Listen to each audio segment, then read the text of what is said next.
Yaxshimisan xotin? Assalomu alaykum dadajon, yaxshi keldingizmi? Va alaykum assalom. Yaxshi keldingizmi? Yaxshi xotin.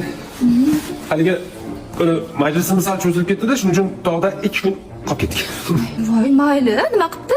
Siz erkak kishisiz, ko'chani odamisiz, oilamizni boshisiz. Qachon xohlasangiz o'shanda kelishingiz mumkin. O'rtoqlaringiz bilan dam olishingiz kerak, to'g'rimi?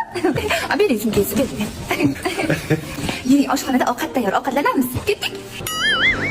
Shu yerda xotin bugun boshqachada. Kinna kirdimi ekan? Voy, dadasi. Nima qilyapsiz? Bering o'zim olib qo'yaman. Keling. Xotin. Cho'ta bugun boshqachasanda tinchlik. Tinchlik? Yo'q, nimadir g'alati shoshmadi, nimadir g'alatida. Yaxshi kutib olding, yaxshiroq ovqatlantirding.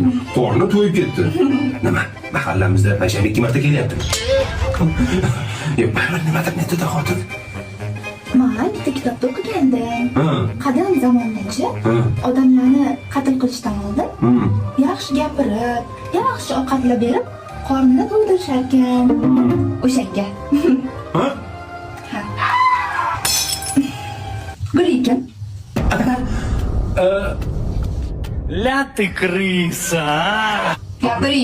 Onang. Ты такой дерзкий, как Пуляревский. Да, это